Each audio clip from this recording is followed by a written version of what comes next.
Nawalan ng pasensya si Trump sa Iran matapos magpaputok ang Islamic Revolutionary Guard sa mga base na konektado sa Estados Unidos sa Iraq. Nakita niyang pumalpak ang mga drone laban sa Patriot at sinubukan niyang maghasik ng kaguluhan sabay-sabay sa iba't ibang panig. Ngayong Martes, ikasyam ng Hunyo, 2026 lalong tumindi ang krisis sa gitnang silangan dahil hindi lang Israel ang inatake ng Tehran. Pinagana ng rehimeng Iranian ang kanilang network ng panggigipit sa Iraq, pinainit ang mga lugar ng Kurd at hinayaang magsalita si Ghani ukol sa bagong sonang paglaban. Mula kipot ng Hormuz hanggang pulang dagat.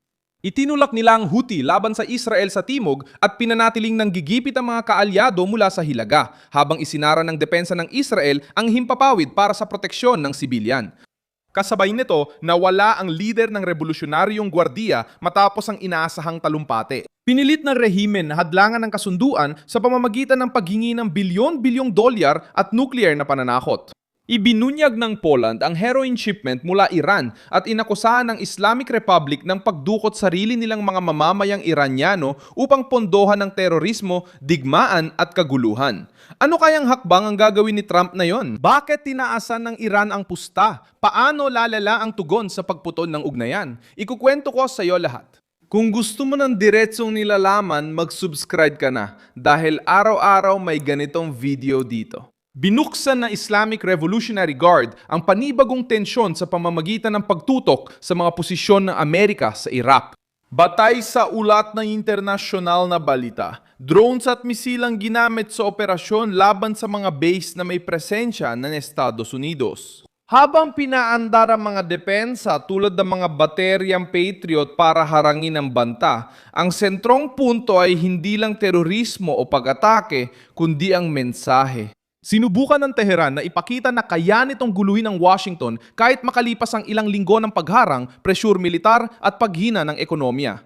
Hindi nahulog si Trump sa bitag ng padalos-dalos na pagtugon. Layunin ng Amerika na pigilan ng mabilis na reaksyon, huwag hayaang Iran magdikta ng takbo ng digmaan at panatilihin ang presyon sa blockade, matinding diplomasya at banta ng pagkakabukod.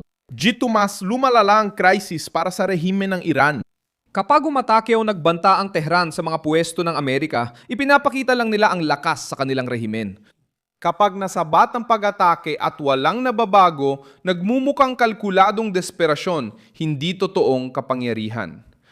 Muling napasama ang Iraq sa mapanganib na larong ito dahil may mga sensitibong lugar doon para sa presensya ng Amerika at nasa gitna rin ito ng network ng impluensya ng Iran. Ginagamit ng revolusyonaryong gwardiya ang Iraq, mga kaalyado at rutang reyonal para magpataas ng presyon nang hindi laging inaako ang buong gastos ng isang tuwirang digmaan. Gamit ng rehimen ang lumang taktika, paunti-unting udyok, gamit ang mga kaalyado, pagpapasa ng sisi sa iba at sinusubok hanggang saan ang Estados Unidos. Ngayon, malinaw na sinabi ni Trump na hindi niya ibibigay ang kontrol ng krisis sa Teheran.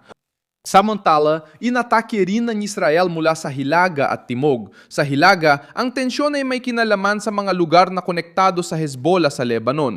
Sa Timog, muling tinangkang atakihin ng mga Houthis sa Yemen ang Israel. Pinapalakas ang ideya ng pagkubkob sa reyon na isinasagawa ng mga puwersang maka-Iran. Na-activate ang mga depensa ng Israel at may mga naitalang pag-intercept sa gitna ng mga alerto ng drone at missile. Simple lang ang layunin ng Tehran, palibutan ng Israel mula sa iba't ibang panig, paguri ng depensang panghimpapawid, lumikha ng takot sa mga sibilyan at pilitin si Trump na mamili sa pagitan ng mas malaking digmaan o masamang negosasyon.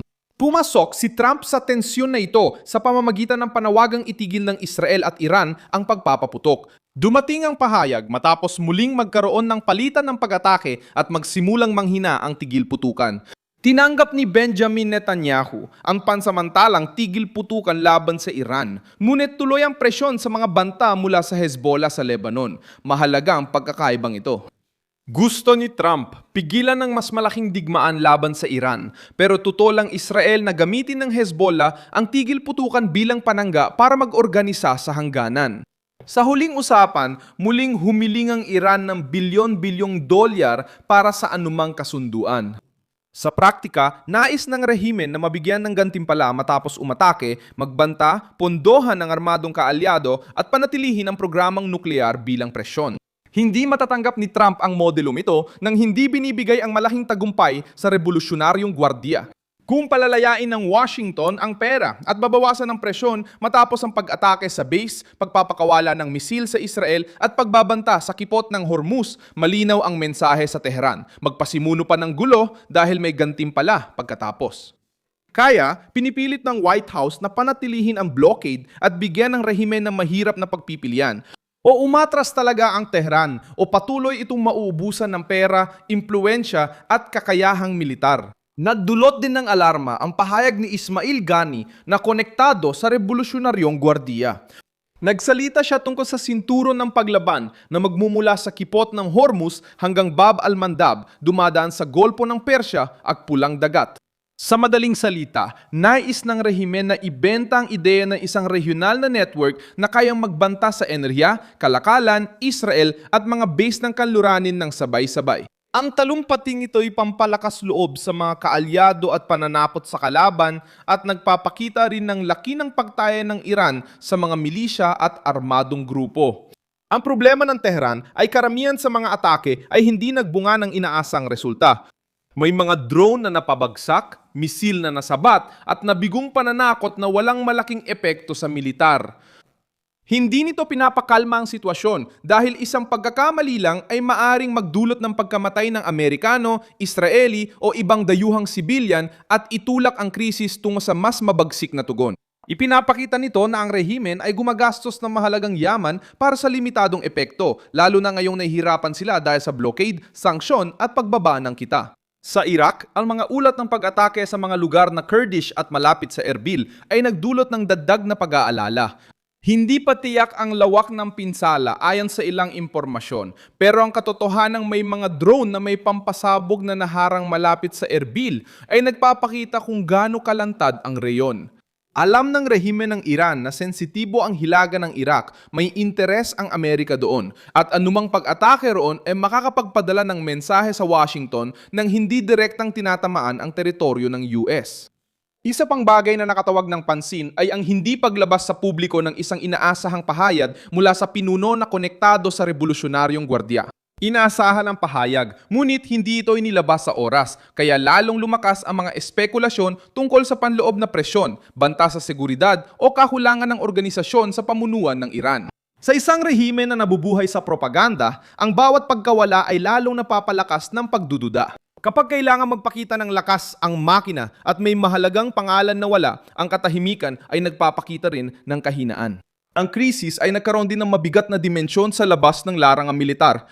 Inanunsyo ng mga autoridad ng Polonya ang pagsamsam ng halos 1 toneladang heroin mula Iran na itinago sa kargamento ng dekoratibong ladrilyo. Itinuring ang operasyon bilang isa sa pinakamalaki ng ganitong uri sa nasabing teritoryo sa Europa nitong mga nakaraang taon.